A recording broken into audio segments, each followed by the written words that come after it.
So Hunted for Games recently posted a video where he discussed some of the features that players most wanted in Final Fantasy XI, which I'll link in the description below. This got me thinking and took me right back to my very first character and the very first time I quit the game. My original character Rygar is probably still sat as a level 20 something paladin in Quiffim Island filled with frustration and rage. When I came to 11 for the first time, I was still heavily into Ultima Online, and there were things you could do in that game that I just assumed you would be able to do in every MMO I would play in the future. The naivety of my younger self would lead to 11 being somewhat of a disappointment first time round, which, all these years later, seems ridiculous as I now herald 11 as the best game of all time. So what was the problem? What was I missing first time round? Well, here are 5 things I expected to be able to do in Final Fantasy XI, but to this day still cannot.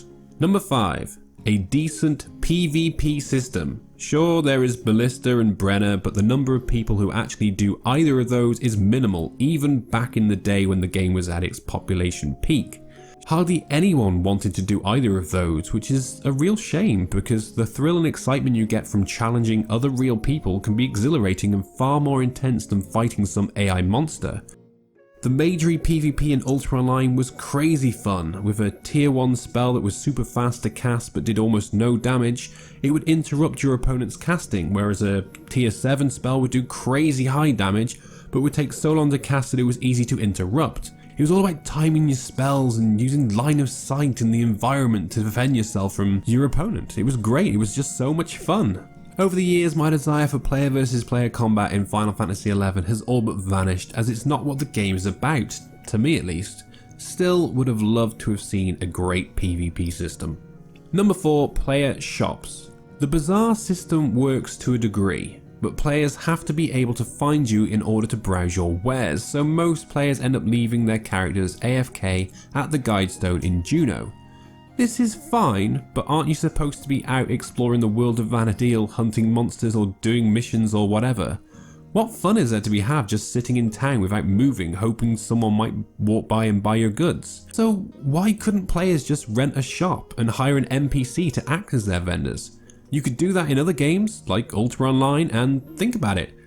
How much of towns like Juno is actually worth visiting? Imagine if you could wander through all these shops which players rented, browsing their goods on offer rather than checking a bunch of AFK characters all in one spot. Of course, this has the potential for just the rich or real money traders to take up all the shops, but what if?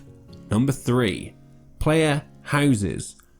I'm not talking about your rent-a-room or Mog House, I'm talking about an actual building that you, the player, owns. There are 2 ways of doing this: a dedicated zone like Final Fantasy XIV where players have their houses, or players have the ability to place houses in the actual game world. Again, doable in Ultima Online, I hate to keep saying it, but that was 2D at the time, so this is probably a lot more complicated than I give it credit for. But just picture an NPC that sells house deeds at various prices depending on the size and shape of the house, which players use to place the house out in the real world, with NPC vendors that you can place on the grounds that players can buy from, personal synergy crucibles, mob gardens, or even your own home point that you can warp to and from. Would have loved something like that. Of course, you'd have to pick your spot carefully where placing your house, but I'd probably place mine on top of the Tor Mountain in Atua Chasm or something ridiculous like that. Number 2. Boats. Personal boats. Okay, so there are boats between Mara and Selbina, Whitegate and Nashmau, and of course the various Mana Clipper routes, but wouldn't it be nice to have your own personal vessel to set sail across the seas of vana'diel? Every home nation has a port, so why not have an NPC you talk to who asks, "Do you wish to set sail?" and away you go. Even if you couldn't control the boat and it followed some fixed path, it would be yours to go fishing and maybe customize with personal decorations, store items in, change your job, basically treat it like a mobile Mog House. And it wouldn't be bound by some fairy timetable, you could just set sail whenever you felt like it. Number 1. A decent gathering system. Although I'm not the biggest fan of Final Fantasy XIV, credit where credit's due, its gathering and craft system is just leaps and bounds ahead of 11. 11's actually just outright sucks. Mining, lumberjacking and harvesting should all be enjoyable pastimes and at the very least user friendly, but it's just god awful.